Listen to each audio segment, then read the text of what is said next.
Rescuers in Colombia are racing to find survivors after a deadly earthquake flattened buildings in the country's west. At least 111 people have been reported dead as we're recording this. That number could go up. Well over 1,000 buildings reported damaged. The 7.4 magnitude earthquake in Colombia's Chocó region was even felt hundreds of kilometers from the epicenter, as far away as in neighboring Ecuador and Panama. It was also felt in Venezuela, a month and a half after earthquakes there killed 6,000 people. Let's look at some of the videos people have been posting on social media documenting their experience of the earthquake.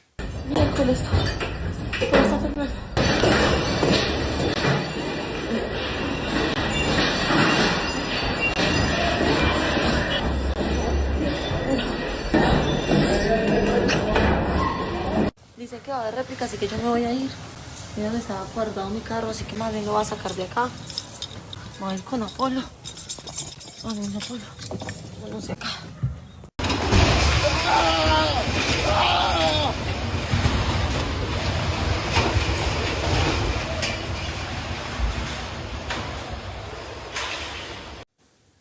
Freelance reporter Evelyn Schreiber is in Cali, Colombia, one of the cities worst hit by the quake. Evelyn, I want to start by showing some images that you took of the aftermath. Let's pull those up, and I'd like you to tell me what we're looking at here. Yeah.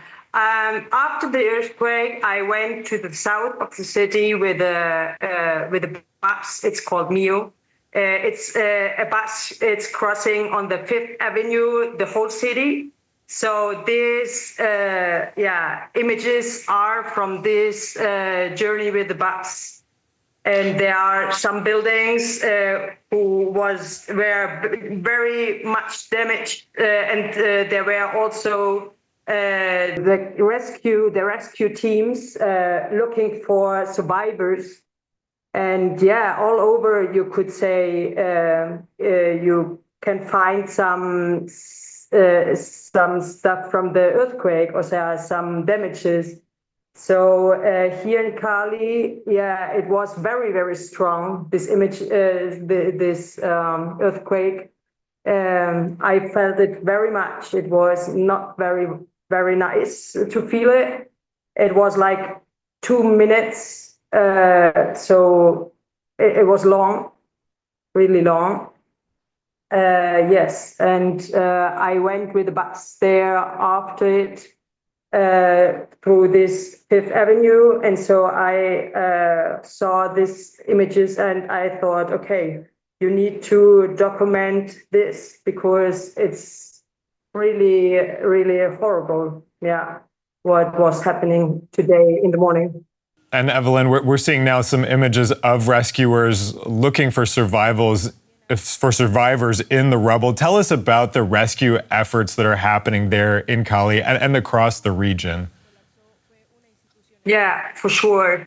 Yeah, the first challenge is that the internet is and the telephone system it's cutting all the time, so you can't coordinate really like the rescue teams very well. And really the teams, they need to go through the city and look and search the buildings who are damaged. So that takes time.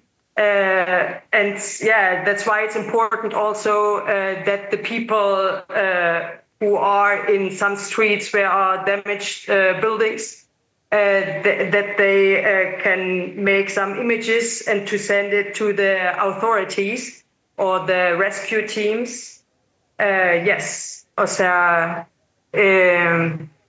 so in the whole city there are buildings who came down, especially also in the hospital of the Univalle, the university hospital. There fell down a part of it, and also other buildings. Yeah. What else are authorities telling people to do right now?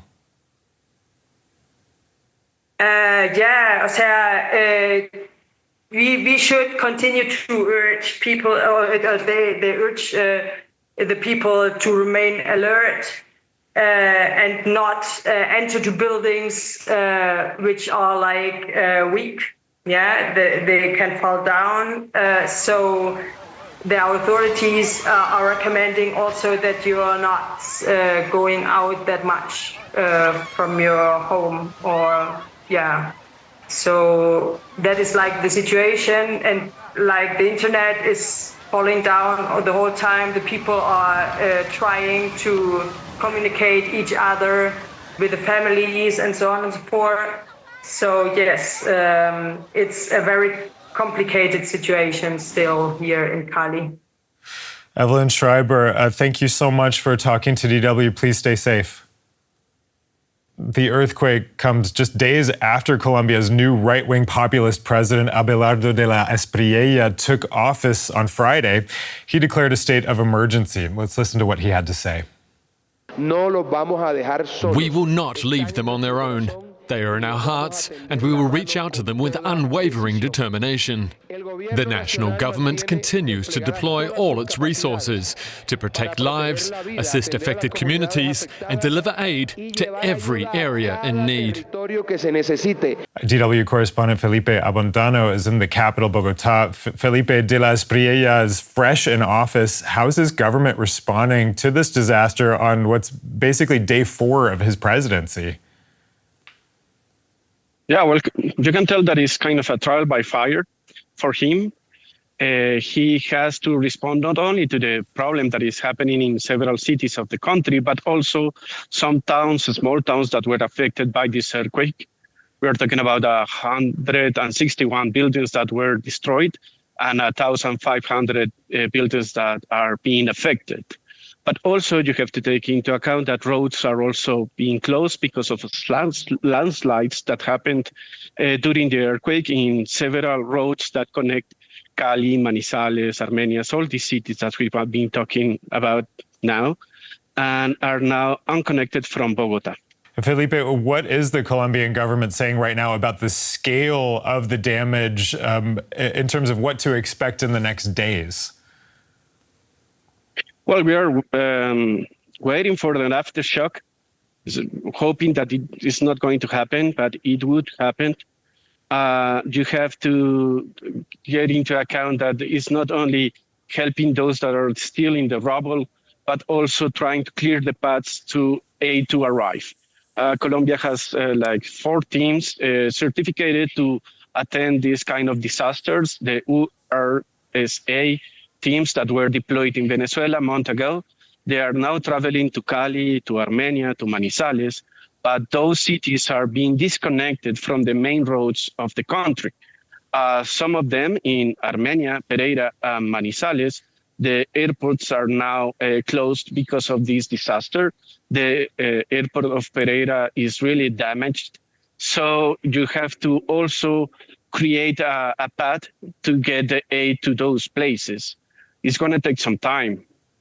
And the government has said that, well, before he was into this disaster, that he's going to create like a distress fund that will help him to arrive and to deliver help to those locations. But we are still to see the big picture because there are 62 towns that were affected because of this earthquake, and we don't have enough information about those places because they are really far from the main cities.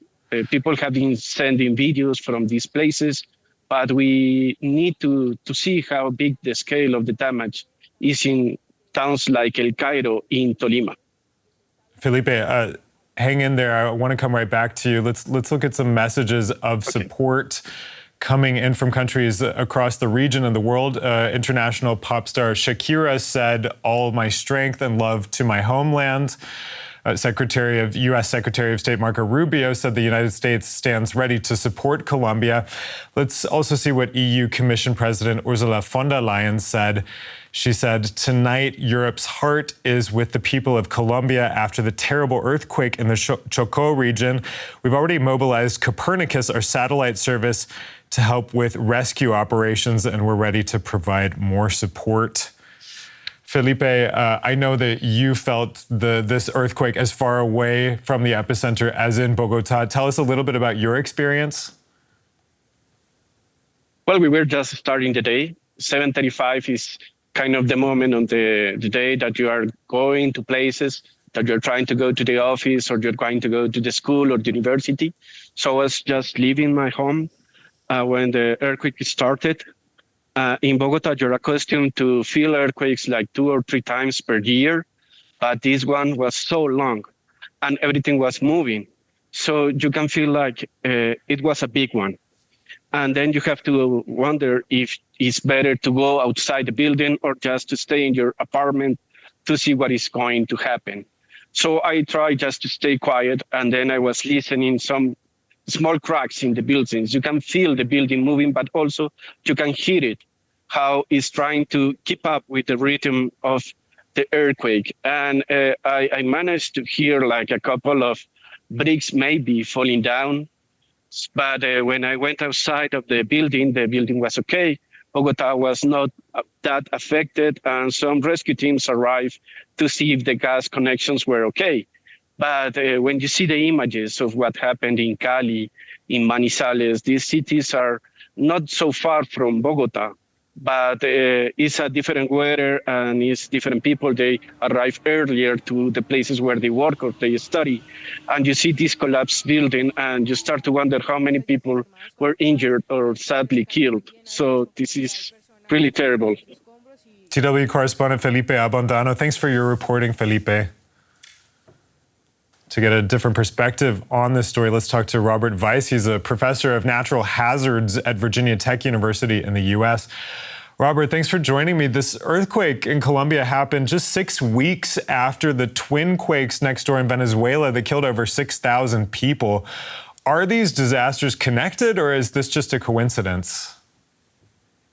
That is an excellent question. Very excellent question, but it's also very difficult to answer because we often think of this long of a distance between these earthquakes as to be separated, but obviously they're connected because they're so close to each other. And Robert, the earthquake in Colombia was a magnitude 7.4. That's actually a very similar magnitude to the 2 quakes in Venezuela. One difference that's being reported is that the quake in Colombia was much deeper underground, over 100 kilometers underground, rather than the 10 or 20 kilometers of the earthquakes in Venezuela. How does that difference affect the outcome? Generally speaking, it should have been much weaker, but this is also some of the interesting parts about the Earth and shows how little we still know about the internal structure of the Earth. So even though the earthquake was 100 kilometers deep, it had a significant effect on the surface. So the geological structures in that area are such that even these deep earthquakes are able to efficiently transfer their energy to the surface. And what is interesting in comparison between the Venezuelan earthquakes and the one that we just had is that there were 2 in Venezuela of very similar magnitude, and here's just one. Just in quotes, right? We are talking about very, very strong earthquakes, hundreds of thousands of kilograms of TNT in comparison. And you also have to remember that every 0.2 difference in an earthquake magnitude, let's say from 7.2 to 7.4, is doubling the energy that goes out in an earthquake. So because it's what we call a logarithmic scale. So while they sound really close to each other, there are significant differences between these 2 earthquakes. Okay, this one in Colombia was a 7.4. The earthquakes in Venezuela were 7.2, 7, and 7.5, I believe. And of course, we're still waiting to see how this plays out with the rescue efforts. Do you have any kind of sense of the scale of this disaster in Colombia compared to the disaster in Venezuela 6 weeks ago? So there's a difference between the hazard, the earthquake, and a disaster. And the disaster in Colombia is still unfolding, if you will, right? So they just had an earthquake today. The buildings are collapsing still, and we still don't know what the aftershock situation will be. For the next week or so, there is a great chance of aftershocks going on, and we need to still wait what more can happen there, especially with facilities such as electricity, gas, not just buildings. And Robert, how well prepared is Colombia for this kind of event compared to other seismically active places? So there are many, many countries around the Pacific Rim that have significant earthquake exposure. Pretty much every country around the Pacific Rim has earthquake exposure. And depending on their political system, their preparedness, their history, they have various different levels of preparation. Colombia is a well-prepared country. This was a very large earthquake. This was not small. And as we heard earlier, they are used to earthquakes. So we can assess that the infrastructure is well prepared for that. Could it be better? Obviously, but that's always the case. Robert Weiss from Virginia Tech University, thanks so much for talking to DW. Thank you. Thanks for joining me. And if you haven't already, don't forget to subscribe to this channel. And if you found this video useful, give us a like.